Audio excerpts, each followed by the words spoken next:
Okay, folks. So, welcome to our Zendo without walls, Zendo sans frontières, the true Zendo, the boundless one that we're actually all living all the time, or perhaps we should say it's living us. I'm going to tackle or take on two things tonight. The main thing, in a sense, I think is going to be looking at another koan from this book, The Gateless Gate. It seems I've been working my way through them. We've done the first one, Mu, not so long ago. We had 3 talks on the second one about the Hyakujo and the fox. We've had a talk on Gute's finger. And actually, I think a little bit out of order, we had a talk on the 4th one, Bodhidharma and the beard. I believe I've done that in the last 2-3 months. If I'm wrong, I'll revisit that. And tonight, actually, I want to talk about this something that you hear about in Zen called transmission, which is pertinent in various ways, but particularly with the koan number 6 in the Gateless Gate. Actually, I'm just wondering, before I go any further, Peg, am I clearly audible? You sound great, Henry. Thank you very much. Great. Yes, but before coming to that koan and this vexed matter of transmission, which I'm really kind of looking forward to unpacking a bit with you, I want to read something else first. This is a teaching, a little passage from Master Jing Hui, a Chinese master. And one of his disciples or students, I think I've got this right, is a good friend of Joan Rick Roshi and called Ming Hai, who's the abbot of what is Joshu's, formerly Joshu's monastery, Bailin Monastery uh, in the town of Jiaozhou, I guess, or Joshu in China. Valerie has been there. Maybe she can correct at the end of the talk, Valerie. Maybe you could just speak a moment about that if I've got that right. So this is a teaching by Jing Hui, former abbot, I think, of that monastery, called "What is Chan?" And I guess, basically you probably all know that Chan is the word that became Zen in Japanese. And before it came to China, it's the word that was jhana in Sanskrit and jhana in Pali. Some of you will know that in the Sanskrit and in the Pali, the term refers to, we could call it deep meditative absorption. And there are, in fact, 4 or even 8 jhana states that one can enter in meditation. But the word also can, I think more so perhaps in Sanskrit, sort of in the Hindu world, collectively, I think just mean meditation as well. And the fact that this form of Buddhism became known as Jhana Buddhism, and then Chan Buddhism, and then Zen Buddhism, as it traveled east, is highlighting the fact that it's concerned especially with meditation rather than doctrinal matters. So it's a form of or matters of liturgy and worship. It's a form of Buddhism where the emphasis is on meditation. Okay, so this is a little passage called What is Chan by Jing Hui, Master Jing Hui. Here's what he says. Chan is a path. Chan is a path. I take that to mean it's not about knowing something. It's about what we do, what we practice, a path of practice. As Chan is an approach, there should exist a path towards its application. It is the path of seeking for profound wisdom. Within each and every one of us, there is a primordial wisdom and morality. So each of us within has this primordial wisdom and the morality that comes with it. But because of delusion and attachment, we don't realize it.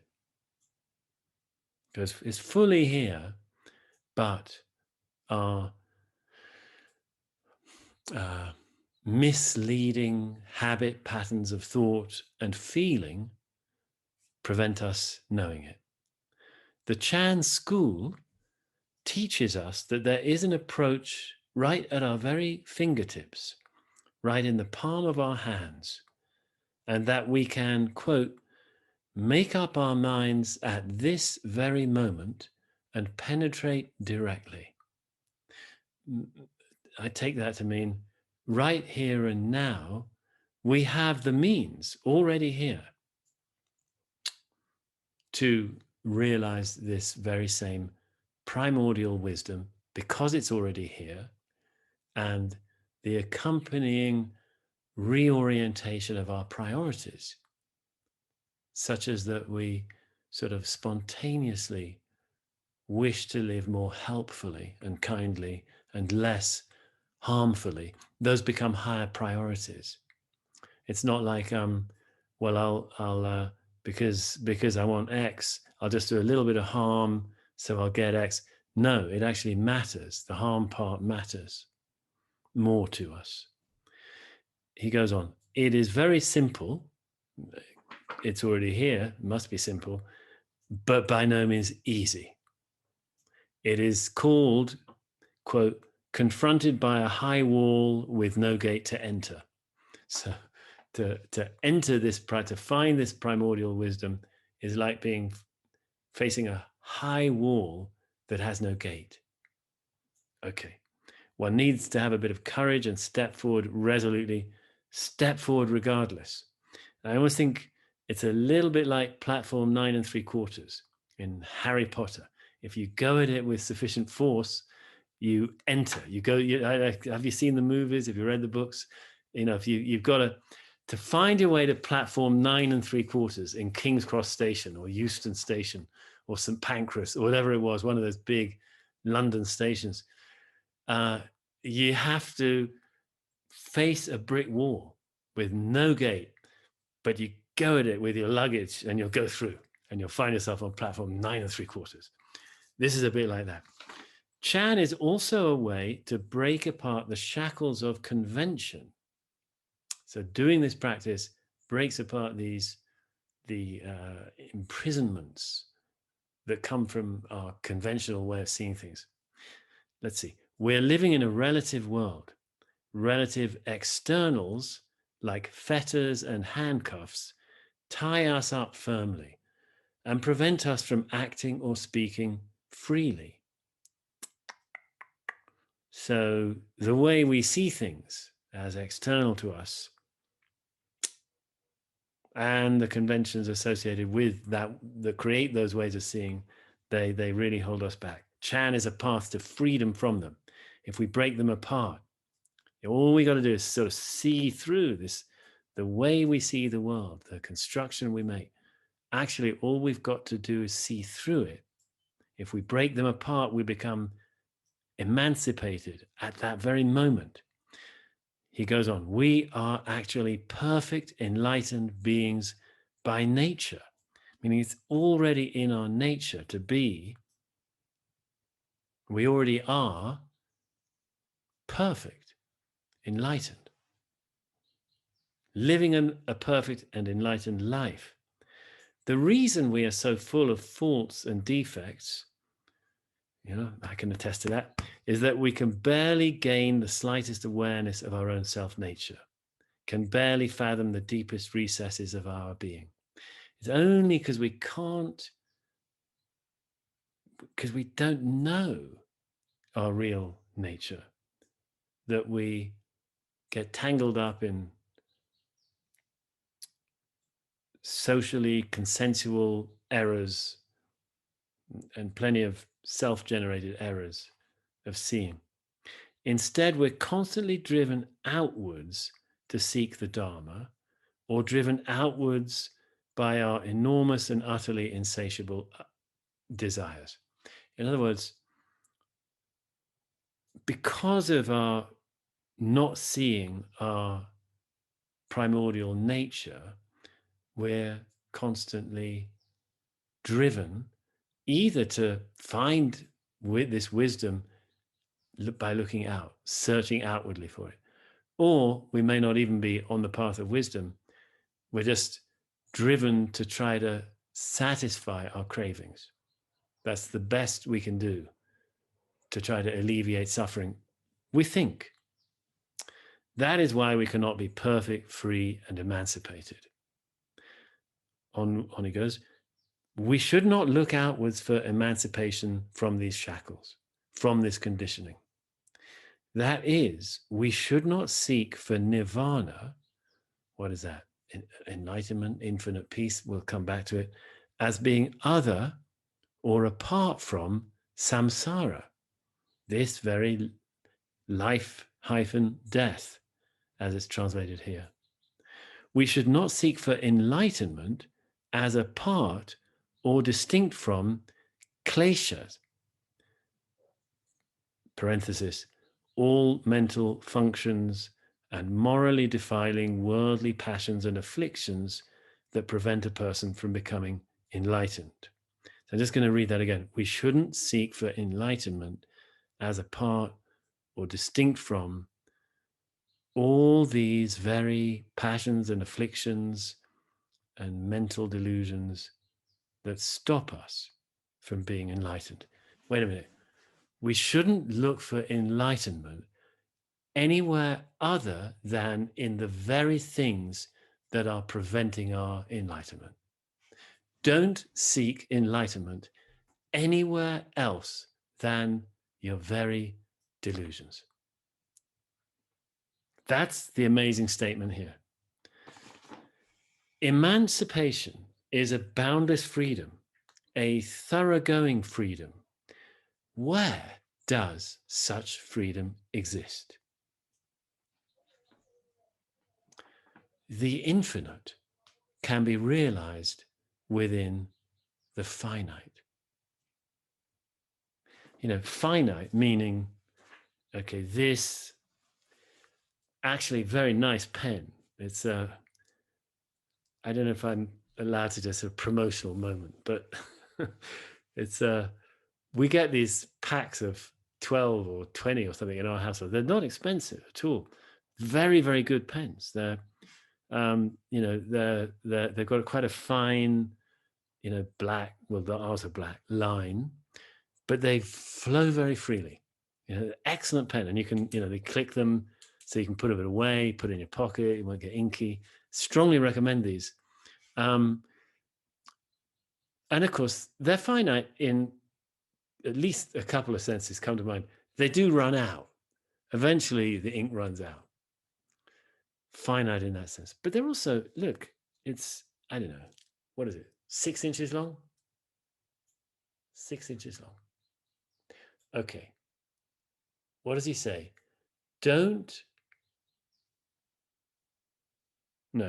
says, first he said, don't look for enlightenment elsewhere than the very delusions that obscure enlightenment. Then he says, the infinite can be realized within the finite. Well, here's something manifestly finite. It runs out and it's about 6 inches long. It has one end and the other end, and you can see them both. I'm trying to hold it so you can really see it as clearly as I can. Finite. Got one end where the little nib comes out, the other end with the sort of button you press. Very nice little pen. I love it, actually. And it's, I don't know, 6 inches long.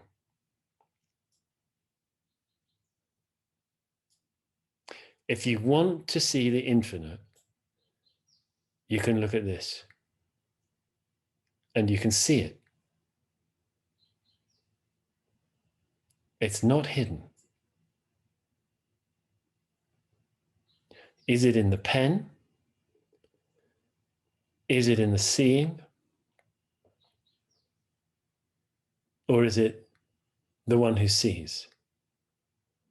Which of those three things might be infinite?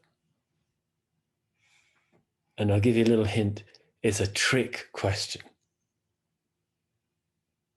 Okay, let's keep going. Nirvana, we can actually take it as synonymous here with enlightenment, exists within samsara, or life-death. I mean, I suppose I should, a little reluctant to say anything about samsara because it's got, old beliefs wrapped up in it, but the basic meaning of it really is the wheel of life and death to which all beings are attached. They have to cycle through birth, life, dying, and death, and then rebirth, life, re-dying, re-death, and rebirth, and on and on. Well, that's the cycle of samsara. I mean, that's the traditional, or I think that's really what it's referring to. But a slightly different emphasis started to emerge during or within,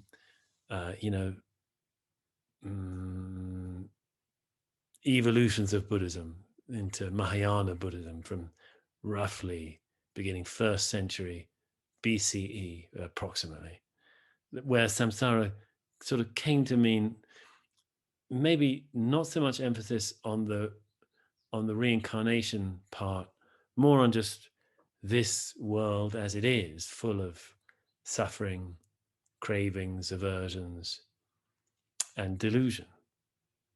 That nirvana, the total liberation he's talking about, exists in this world of suffering, meaning not somewhere else. It can't be found somewhere else. That's really the important point here. In other words, I'm still reading, nirvana and samsara are not separate. So anywhere you look and you're seeing samsara, the very same look, you're seeing nirvana. Or perhaps should we say, nirvana is seeing nirvana. Neither are finite and infinite separate, nor enlightenment and klesha, or delusion. Finite and infinite are not separate. I really take that to mean that the one, finite thing, whatever it may be, this water bottle will do. It's not separate from the boundless. This water bottle is this, if you want to see boundlessness, you got it right here. Okay. Hence, now we're sliding into koan territory a bit, aren't we? But let's see how time goes. Nor is enlightenment and delusion. So if you want to see enlightenment, it's your irritation at that driver who cut you off or took your parking spot just as you were coming up. That's enlightenment. I mean, that sounds on the face of it from various points of view, including Theravada Buddhists, possibly.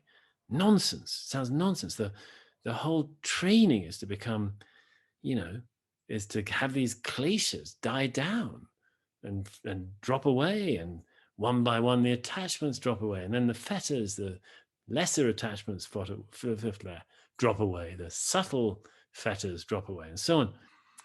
This guy Jing Hui disagrees. Bodhi and klesha, finite and infinite, nirvana and samsara are united. They're one and the same. He goes on, what, though, we may ask, is it that does seem to be between them? In other words, if they're one and the same, they sure don't seem that way. Answer, it is ignorance. That is our dichotomous mind. That's quite a word. I don't know, I'm not sure of the translation. That is our dichotomous mind, is our ignorance that prevents our seeing that, my nice little pen is not little, it's boundless. It's quite, I know I'm talking a little bit flippantly, but it's actually a very big deal if we realize this. It means the world we thought we were living in is quite different. And what stops our seeing it is our dichotomous mind, the tendency of the mind to divide things. So what about if we have a non-dichotomous mind? What if we take it that way? In other words, you're pre-equipped. We are all pre-equipped with awareness that is non-dichotomous, that doesn't divide, doesn't separate. Perhaps even the mind that does separating is actually just really part of that greater mind that doesn't separate. Greater, I don't know, it's not a great word, but okay, so let's keep going. Nearly finished with this. The moment we go beyond all separation, here it is when the dichotomizing stops, and when we don't, we sort of somehow jump or fall, or just the separating just is gone, and it falls, it's released. It's suddenly we're not in that separating mind that separates everything in the world and makes a separated world. Suddenly that can stop. And instead, what then? He says, the moment we go beyond all separation, we realize at once that there is no separation at all. That samsara, or life-death, is nirvana. That enlightenment is delusion. And limit is infinite. So, I mean, the nice things here, I mean, just think about this a moment. Limit is infinite. Or take it, of course, in any way you like, but what about lifespans? One of the big, one of our big human challenges is coming to terms with mortality. But what if, the idea that, life has a certain length, and we, by and large, want it to be as long as possible. I mean, that's an instinctive urge, really, for all creatures, perhaps all complex systems of any kind. Actually, some say. But what if there's a sort of error in there, in the sense that if we saw clearly, we'd know that one unit of time is infinite, whatever it is. That's why this emphasis on present moment awareness is a common feature, I guess, of spiritual trainings, is coming into the here and now. There was some I don't know whether it was, I think T.S. Eliot quoted a bishop for saying something like or is this C.S. Lewis? I'm sorry, I'm a muddled quotations. I can't remember, but the quotation is something like, the present moment is shot through with rays of the infinite, or something like that. In other words, if the training to reside more in present moment has various benefits on various levels, but maybe one of them is a deep one, that in the present, by living more and more in the present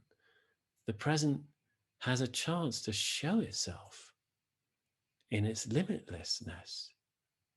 Maybe that's why when we catch a glimpse of this primordial wisdom, of this awakening, of this enlightenment, maybe that's why we feel our life is now fulfilled. That's a feature. I mean, it's not necessarily, but a common-ish feature that we, the sense of sort of the urgency to live longer kind of thing is often knocked out because we've discovered this other way of experiencing this very moment now, whereby it is boundless in time. It doesn't have a bounded size in time. And of course, I'm saying it, but this fact of non-separation, when we discover it, the most sort of potent force of it, perhaps in a sense, is realizing that it applies to us. We are part of the inseparability and all its features. We're not talking about something out there that we see. We're talking about the very nature of us. As he said earlier, if only we knew our real nature. That's all it takes. It's in the palm of your hand. It's as close as your fingertip, because actually it is the palm of your hand. It is your fingertip. It is this body.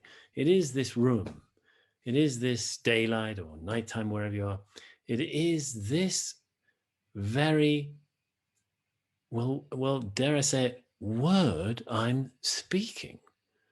Obviously nothing special here. It's just any word you hear from anybody is finite, therefore infinite. By this logic, it's limited, therefore limitless. He said, if you want to know the limitless, find the limited. If you want to know the infinite, just look at the finite.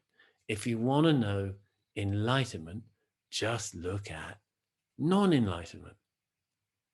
Okay, now, let me just finish. Last little paragraph. As long as we break up ignorance,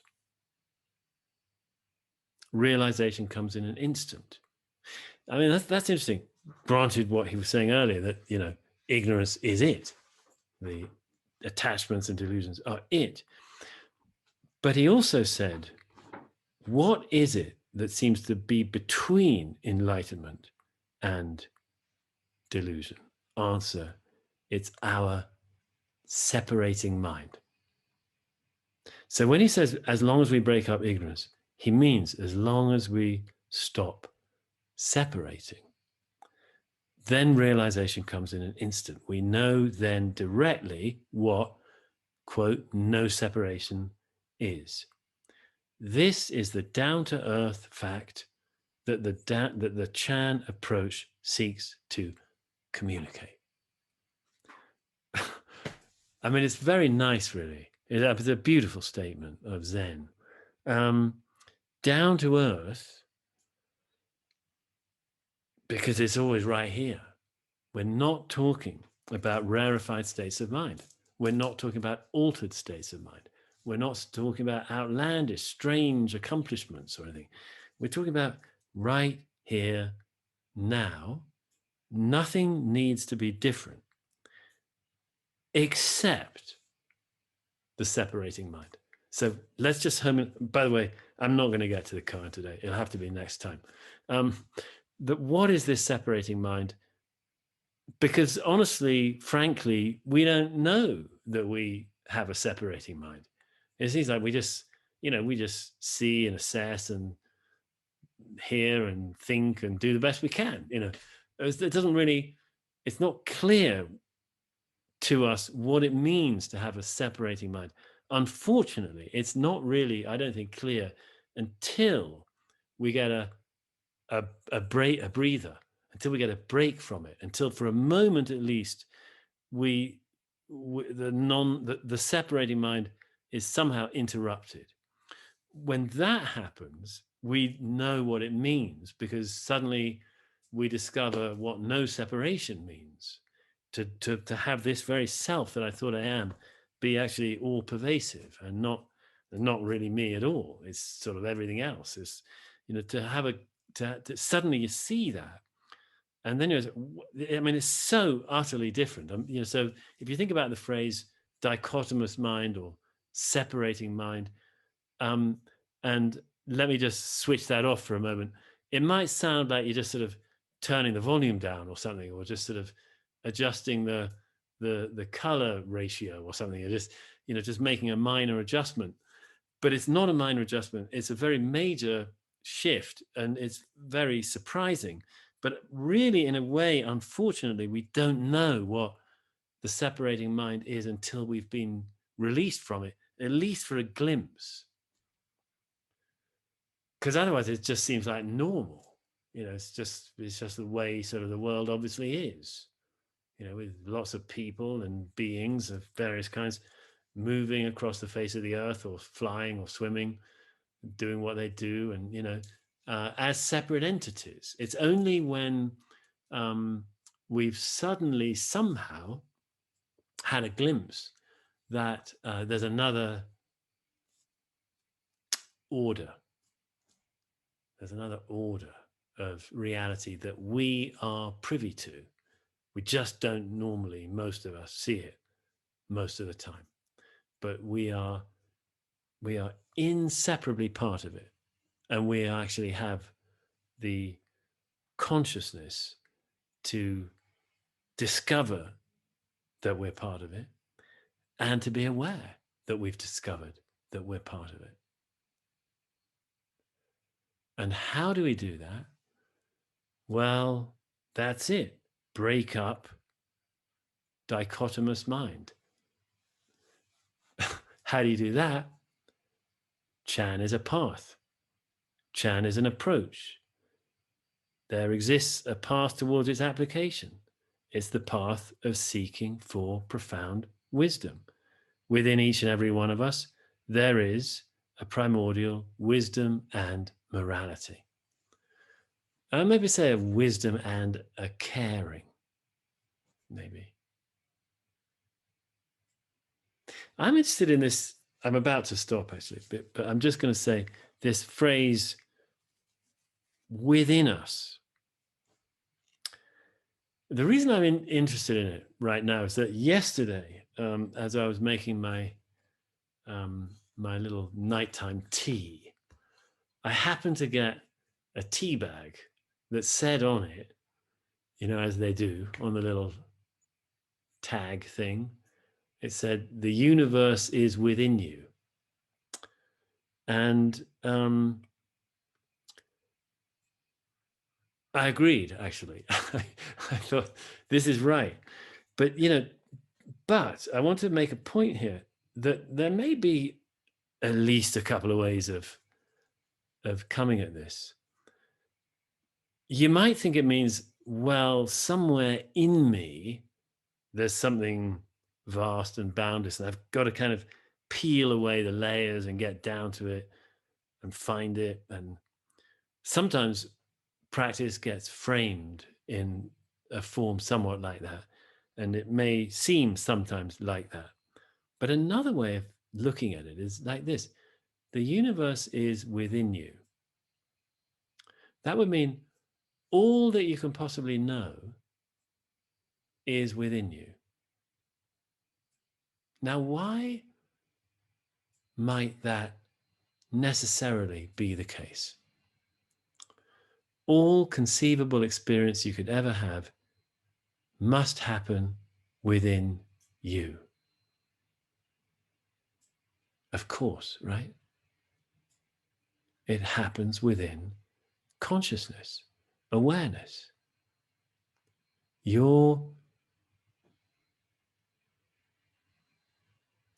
This is a slightly different view, actually, from sort of classic Zen, maybe, I don't know, but it is another view that every experience you can ever possibly have and have had, and whatever manner of things, including the entire universe,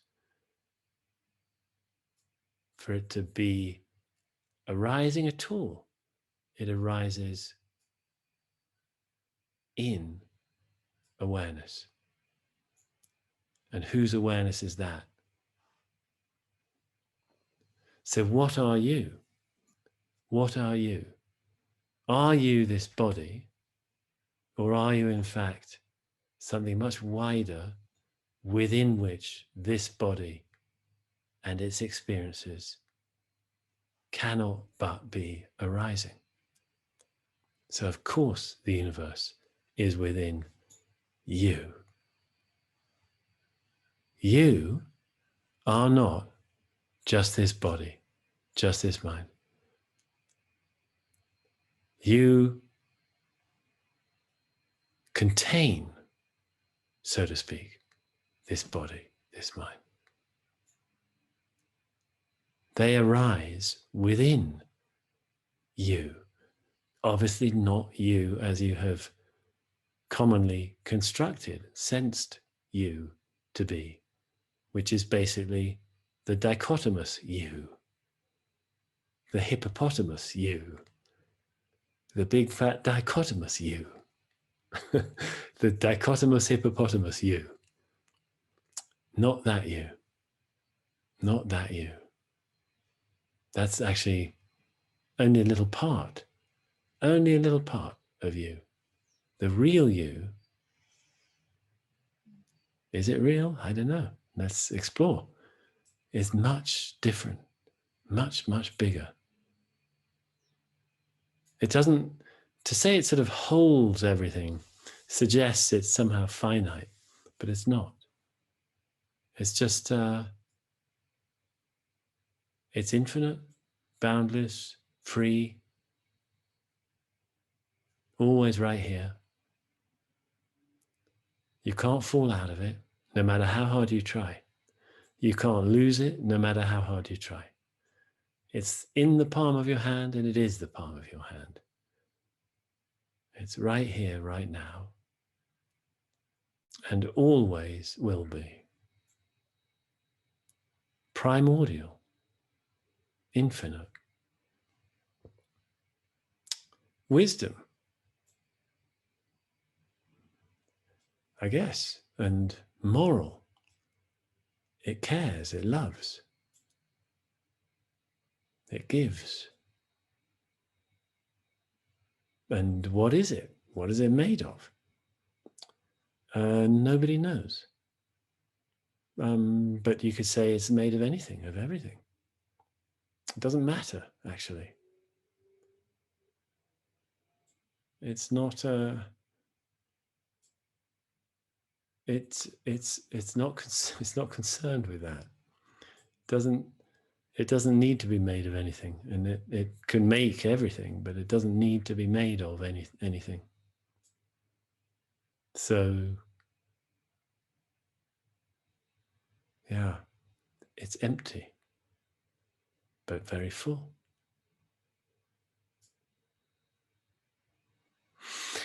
Okay, so what we'll have to do, what I'll have to do, is I really wanted so much to start talking about transmission, but I'm going to have to do that next time. And so hopefully that's something interesting in store. I think it's an important thing to discuss because there have been many quite dangerous misconceptions about it in the West as we are relatively young and perhaps naive. Certainly, if you compare us Westerners to, say, India or China, in terms of our spirituality, we've had a sort of a rather shut down spirituality for so many centuries, just beginning to emerge and get it out of the prison that it's been in and start really tasting the reality of what real spirituality is, not dogmas, not doctrines, not liturgies, not hierarchies. Forget sort of those aspects. That's get them out of your mind. They're usually nothing to do with real spirituality.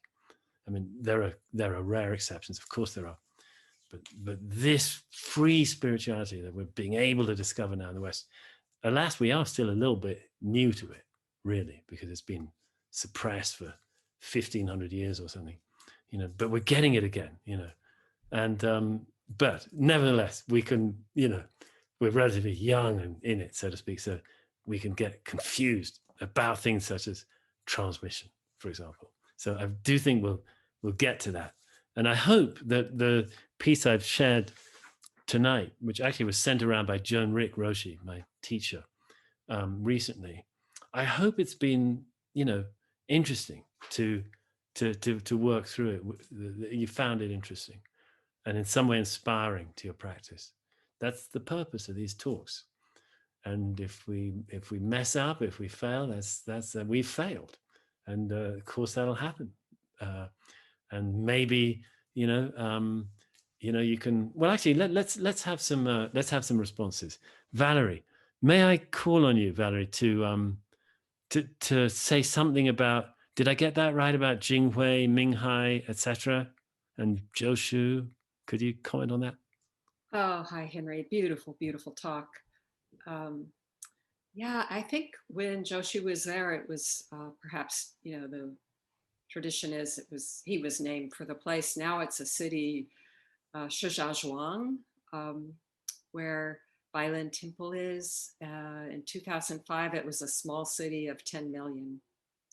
And the temple, the monastery has been destroyed and rebuilt and destroyed and rebuilt over and over throughout the centuries. There's still a portion of the original stupa there. And you can go to Rinzai's temple not too far away and see a plaque to Joshu that documents his 120-year life. And you can walk from the Bailin temple, that monastery, to the old stone bridge. So, yeah, beautiful place. Oh, thank you so much. And do you happen to know anything about Jing Hui and Ming Hai? Or? Ming Hai, in 2005, he was the new abbot, this young, beautiful abbot, and whose bows were so famous. I mean, his heart was stunning. It was really amazing to be in his presence. You could not face away from his heart.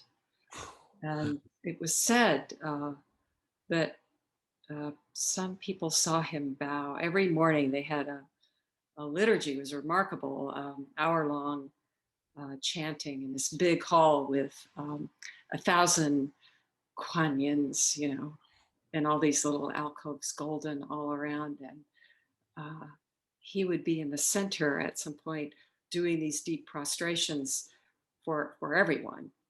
And it was said some people would see him bow just once and enter the monastery for the rest of their lives, just to see one bow. Really extraordinary. Apparently, he, after some time, gave up the abbot, being abbot, and I believe has, at least for a long time, was living as a hermit.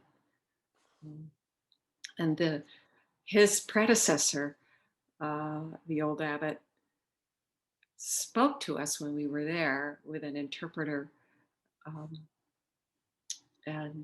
So we didn't understand a word, but every now and then he would speak going, woo, Wu. Wu. Wu is Chinese for wu. It was just amazing. So that's all I know. Ah, that's wonderful. Thank you. So in the last few moments, if anybody wants to ask anything, I'll try to answer it. You could write it in the chat, or you could unmute Peg if it's easy enough to allow people to unmute, we could do it that way too. I think if you can.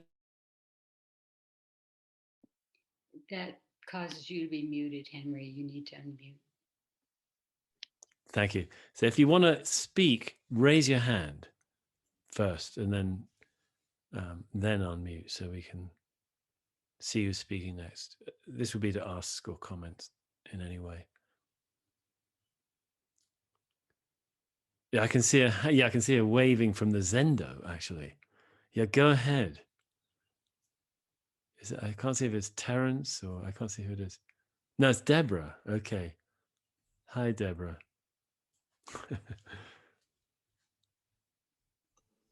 Oh, hi. So I have a question about when you first started, you were talking about dhyana, which is one of the yogic steps, which in my understanding, that Chan became Zen. But you also included jhana, which is Jnana. And I've never heard those two conflated. And so I wanted a little more information. Yeah, about sure. those two. Yeah, actually, I said jhana, which is a Pali word, not jnana, which is the yogic word. Jhana, Jhana, which is simply the Pali version of dhyana. Now, dhyana in the yogic scheme doesn't have the same meaning as in the Buddhist. They overlap, but they're not exactly the same. So it's like some of these terms come up in, I'm just hearing this echo actually, but some of these terms come up in, the Hindu world and in the Buddhist world, but actually don't mean exactly the same thing. Samadhi would be another good example of that. So take it, Deborah, as Pali jhana, Jhana. The jhana states are states of deep absorption. There's 8 of them. Some say there's 9. Some say there's really only 4, etc. It's a very specific thing actually, but collectively the term can mean deep meditative absorption, and it can just mean meditation. And it's often in the sutras, the Buddha went off to do his dhyana. Apparently, dhyana, apparently it gets referenced over 1,000 times in the sutras, whereas mindfulness is rarely referenced. The Buddha went off to do dhyana. That was his practice. So, you can feel proud of that, folks. We're doing Zen, which is jhana Buddhism, Buddha's Buddhism. I mean, that's the claim, actually, in the Zen tradition. So we'll get to that with this transmission business whenever I get to talk about it. Any other? Oh, I can see something come in the chat. Hold on a second. Okay, let me just quick.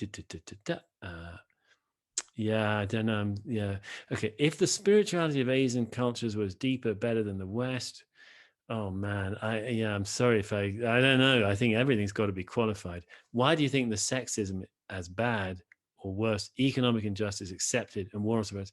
I mean, fine questions, Beth. I couldn't agree more. I mean, I think, there's that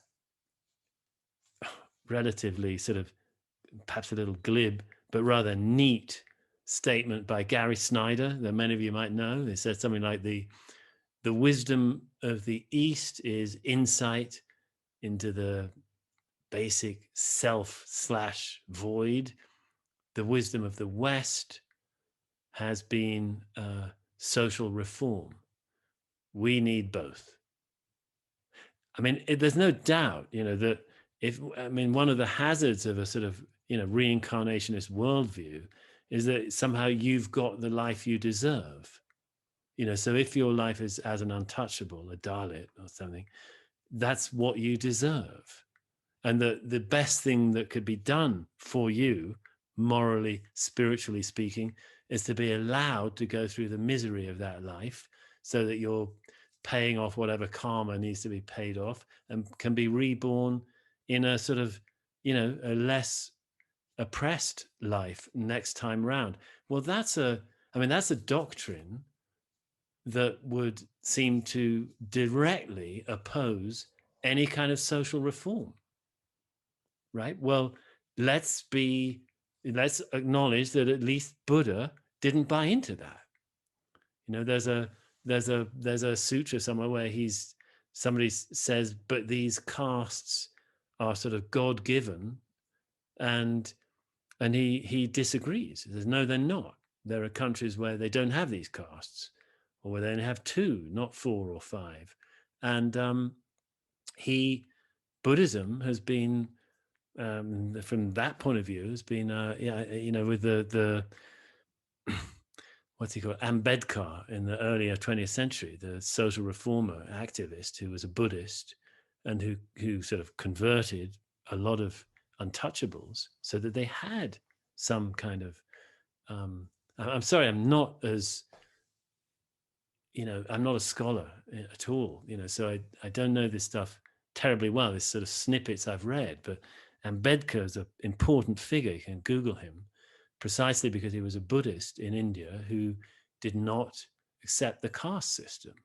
And Buddhism was, at least I think in times in its history, an active agent against the caste system. So I don't know how you're going to weigh these things up. I was really just talking about sort of deep spiritual practice and a recognition of something that we might call awakening or enlightenment, of a really liberative shift in the way we experience self and world. I think those things have been, haven't they? Wouldn't it be fair to say they've been, more familiar, as at least as sort of projects that exist in Asia over the last 2 millennia than in the West? I think that maybe it's such a loose statement. It's rather hard to agree or disagree. But I think by and large, there's a reason that these Asian practices have taken apparently such strong root in the West, with millions of people doing them now, and they've only been coming in really in any sort of with any sort of momentum, I think, since the 50s, really. I know there are precursors you can point to before that, but it's really 50s, 60s, 70s is when, even then, the numbers are very small, people coming in, and yet hundreds, thousands, tens of thousands, hundreds of thousands, millions of people in the last half century have sort of started doing this stuff. I mean, the fact that it took, well, I suppose in a sense, foreign forms of practice coming here for us to get us doing it. I mean, if we had indigenous to us Westerners forms of this kind of stuff, presumably these Asian forms wouldn't have been needed. But this kind of expertise for examining human consciousness, for going deeper into our hearts and minds and bodies, we seem to have, been very hungry for these methods. Anyway, yeah, okay. Someone's, I think, confirming what I was saying about the 50s. Yeah, and the beats were getting going then, and okay. Thank you very much, everybody. I think it's time